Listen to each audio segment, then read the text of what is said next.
তাহলে কাগজপত্র নিতে যত সময় আপনি কাগজপত্র আপনার না পান তত সময় আপনি এটা ওপেন করছেন কেন? তা বন্ধ রাখতে পারেন, এটা আপনার এখানে জনগণের হয়রানি হচ্ছে, আপনি উল্টো পাল্টা করছেন কেন?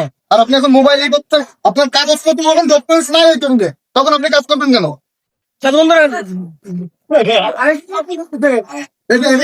আপনাদের কাছে কত করে টাকা চাচ্ছ? 100 টাকা। হ্যাঁ বলেন।